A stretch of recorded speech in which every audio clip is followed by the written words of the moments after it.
తులారాశి వారు కొన్ని ముఖ్యమైన కార్యక్రమాల మధ్యలోనే విరమిస్తారు. సభలు సమావేశాల్లో కూడా చురుగ్గా పాల్గొంటారు. చిన్ననాటి మిత్రులను కలుసుకుని ముఖ్య విషయాలు చర్చిస్తారు. నిర్ణయాలలో ఆచితూచి వ్యవహరించడం ఈరోజు ఈ రాశి వారికి చాలా మంచిది.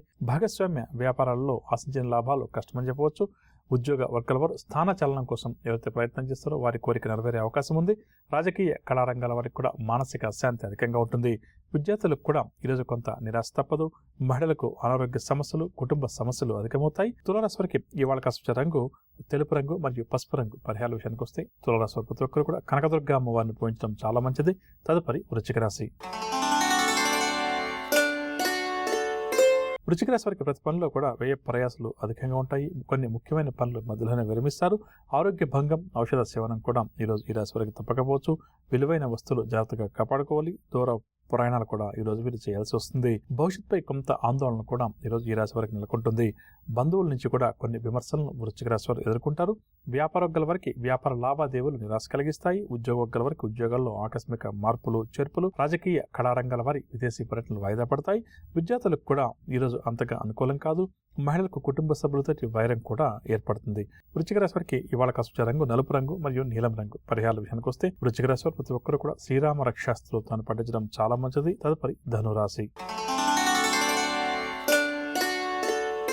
ధనురాశి వారికి నూతన వ్యక్తులతోటి పరిచయాలు ఏర్పడతాయి. శుభకార్యాల్లో కూడా ఈరోజు వీరు చురుగ్గా పాల్గొంటారు. చిన్ననాటి మిత్రులను కలుసుకుని వారితో సంతోషం గడుపుతారు. ఆర్థిక పరిస్థితి వీరికి ఈరోజు ఆశాజనకంగా ఉంటుంది.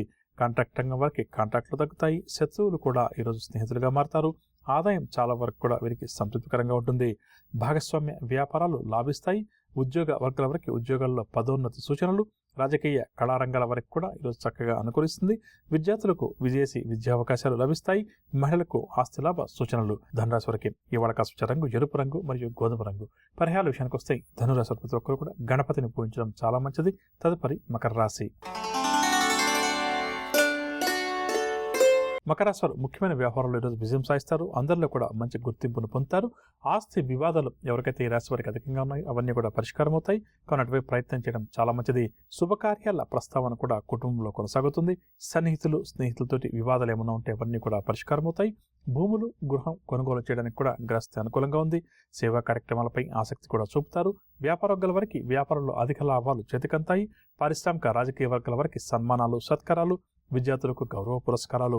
మహిళలకు కూడా కొన్ని దీర్ఘకాలిక సమస్యలు తీరుతాయని చెప్పవచ్చు. మకర రాశి వారికి ఇవాళ కాస్త రంగు పసుపు రంగు మరియు గులాబీ రంగు. పరిహారాల విషయానికి వస్తే మకర రాశి వారు ప్రతి ఒక్కరు కూడా కనకదార స్తోత్రాన్ని పఠించడం ఈరోజు చాలా మంచిది. తదుపరి కుంభరాశి. కుంభరాశి వారికి ఆదాయం నిరాశ కలిగించవచ్చు. ముఖ్యమైన పనుల మీద ప్రయాణాలు ఏదైనా చేసేటప్పుడు కూడా కొంత జాగ్రత్త వహించాలి. ప్రధానంగా ప్రయాణాలు వాయిదా వేసుకుంటే ఈరోజు ఈ రాశి వారికి చాలా మంచిది. వాహనాల విషయంలో కూడా ఈరోజు చాలా జాగ్రత్త వహించాలి. ఆరోగ్య భంగం, ఔషధ సేవనం కూడా ఈరోజు ఈ రాశి వారికి తప్పకపోవచ్చు. కొన్ని ముఖ్యమైన పనులు మధ్యలో విరమించడం కానీ లేక వాయిదా వేసుకోవడం కానీ జరుగుతుంది. బంధువుల నుంచి కొన్ని విషయాల్లో ఈరోజు ఈ రాశి వారికి ఒత్తిడిలు తప్పవు. వ్యాపార వర్గాల వారికి వ్యాపార లావాదేవీలు కాస్త మందగిస్తాయి. ఉద్యోగ వర్గాల వారికి స్థాన చలనం లేదా పని భారం అధికమయ్యే అవకాశం ఉంది. పారిశ్రామిక కళారంగాల వారికి మనశ్శాంతి లోపిస్తుంది. అలాంటి వాళ్ళది నిజమైన ప్రేమ కాదు, అది వ్యామోహం. ఎగ్జాక్ట్లీ చిన్నత్త. నిజంగా ప్రేమించుకున్న వాళ్ళు అలా చేయరు. ఎంత మనసు విరిగిపోతే కన్న కూతుర్ని పట్టుకొని మా దృష్టిలో చచ్చిపోయా ఉంటుందా తల్లి? అది సరే అమ్మా, తన కూతురుతో తన మాట అనేటప్పుడు ఆమె మాటల్లో వ్యథ, కళ్ళల్లో బాధ గమనించావమ్మా?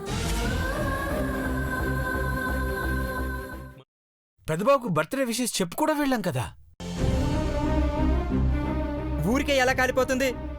మంట పెడితేనో పడితేనో తగలబడుతుంది.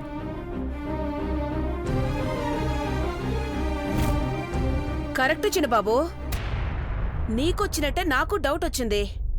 పార్వతే షర్టును తగలబెట్టిందనుకుంటా.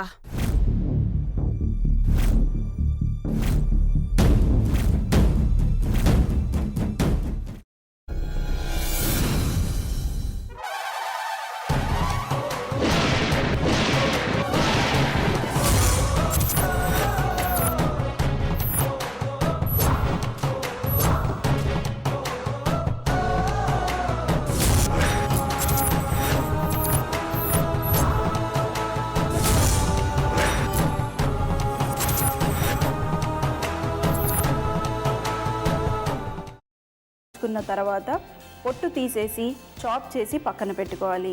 ఒక ప్యాన్లో కొద్దిగా నూనె వేడి చేసి అందులో ఆవాలు, మినప్పప్పు, శనగపప్పు, కరివేపాకు, సన్నగా తరిగి పెట్టుకున్న ఉల్లిపాయలు వేసుకుని 1 నిమిషం పాటు వేయించుకోవాలి. ఆ తర్వాత కాల్చి కట్ చేసి పెట్టుకున్న వంకాయని కూడా అందులో వేసుకుని బాగా మిక్స్ చేసి బౌల్లోకి ట్రాన్స్ఫర్ చేసుకుని అందులో తగినంత చిక్కటి పెరుగు లేదా పల్చటి పెరుగు వేసుకుని మిక్స్ చేసి అన్నంతో కానివ్వండి, చపాతీతో కానివ్వండి సర్వ్ చేసినా చాలా బాగుంటుంది.